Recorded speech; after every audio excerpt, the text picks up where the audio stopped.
इस कविता का जो विषय है, वो जो शब्द है, असल में उस पर कविताएं नहीं लिखी जा सकती। दुनिया की किसी भी कलम में इतनी ताकत नहीं है कि वो मां पे कविताएं लिख सके। मैं तो बहुत छोटा कलमकार हूं, मैं मां पे क्या कविताएं लिखूंगा। मैंने एक कविता सिर्फ ये लिखी है कि जब मां हमारे पास होती है तब शायद उसके होने का एहसास नहीं होता। जब मां नहीं होती तब जिंदगी क्या होती है, बस मैं ये कहना चाहता हूं।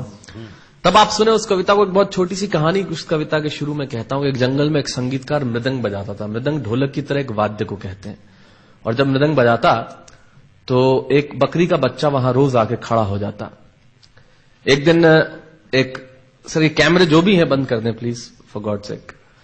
बकरी का बच्चा वहां खड़ा हो जाता आके, तो मृदंग जो बजाता था संगीतकार, उसने उस मेमने से एक दिन पूछ लिया कि यार तुझे क्या मेरा सुर, मेरी ताल, मेरी लय बहुत अच्छी लगती है जो तू रोज यहां चला आता है। वो बोला मैं नहीं जानता कि आप क्या बजाते हैं, न मुझे सुर की समझ, न ताल की समझ, न लय की समझ।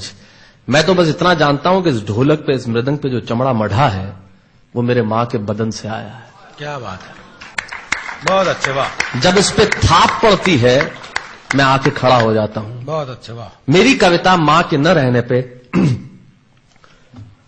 भीतर से पड़ी हुई थाप की कविता है, तब सुनाना चाहता हूं। इस कविता में अगर आपके आंसू बाहर की दुनिया की यात्रा करना चाहे तो रोकिएगा मत। अगर आपको ठीक लगे, जैसा कहता हूं जब मां नहीं होती तब जिंदगी क्या होती है। एक मुनव्वर राणा साहब का शेर उधार लेता हूं कि किसी के हिस्से में मकान आया, किसी के हिस्से में दुकान आई, मैं सबसे छोटा था, मेरे हिस्से में मां आई।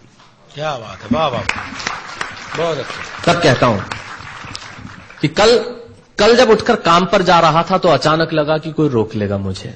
कल जब उठकर काम पर जा रहा था तो अचानक लगा कि कोई रोक लेगा मुझे और कहेगा खड़ा खड़ा दूध मत पी, हजम नहीं होगा। मुझे लगा कोई कहेगा खड़ा खड़ा दूध मत पी, हजम नहीं होगा। 2 घड़ी सांस ले ले, अरे इतनी ठंड और कोट भूल गया, इसे भी अपने पास ले ले।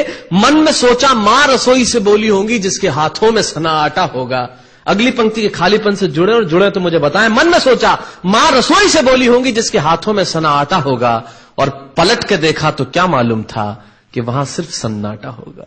पलट के देखा तो क्या मालूम था कि वहां सिर्फ सन्नाटा होगा। अरे अब हवाएं ही तो बात करती हैं मुझसे। जब कोई नहीं होता तब अंतरिक्ष बात करता है, निर्वात बात करता है, वैक्यूम बात करता है। तब कहता हूं अरे अब हवाएं ही तो बात करती है मुझसे।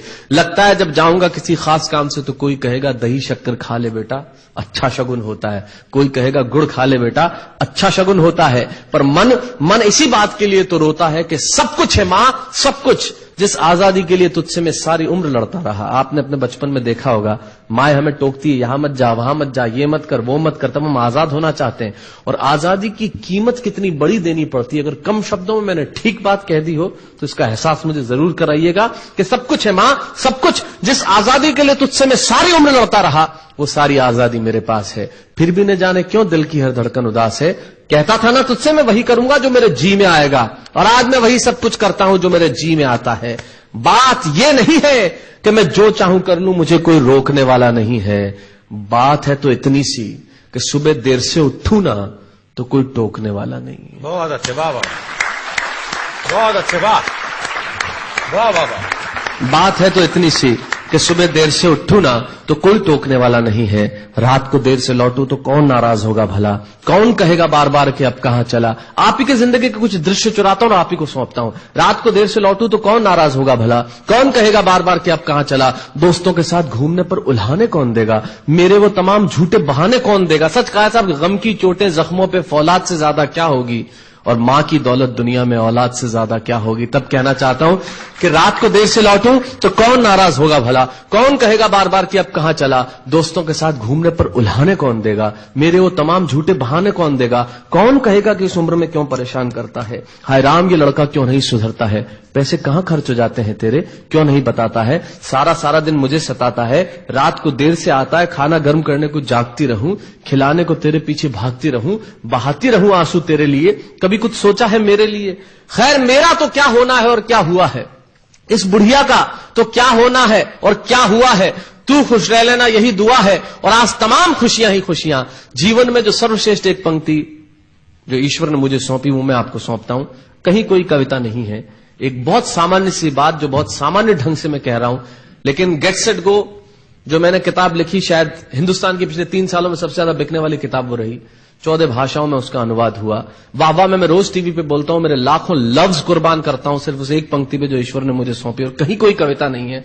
आप ही का भाव आपकी उठा को सौंपता हूं और देता हूं, और जिस विश्वास के साथ मैंने लिखा उस विश्वास के साथ आपको देता हूं कि मेरा तो क्या होना है और क्या हुआ है, इस बुढ़िया का तो क्या होना है और क्या हुआ है, तू खुश रह लेना यही दुआ है। और आज तमाम खुशियां ही खुशियां, गम ये नहीं है कि कोई ये सब खुशियां बांटने वाला होता, पर कोई तो होता जो गलतियों पे डांटने वाला होता। बहुत अच्छे, वाह वाह वाह वाह, बहुत अच्छे, वाह। गम ये नहीं है कि कोई ये सब खुशियां बांटने वाला होता, पर कोई तो होता जो गलतियों पे डांटने वाला होता। और अंतिम पंक्तियां देता हूं कि तू होती ना तो हाथ फेरती, कभी सर पर या हल्के से बाम लगाती, आवाजें दे देकर सुबह उठाती, दिवाली पे टीका लगाकर रुपए देती और कहती बड़ों के पांव छूना, आशीर्वाद मिलेगा, कपड़े मत फाड़ना, अगला कपड़ा अगली दिवाली को सिलेगा। बहन को सताता तो तू चांटे मारती, बीमार पड़ता तो रो रो के नजरें उतारती, परीक्षा से आते ही खाना खिलाती, पिता की डांट का डर दिखाती, फिर पिता की डांट से तू ही बचाती, इसे नौकरी मिल जाए,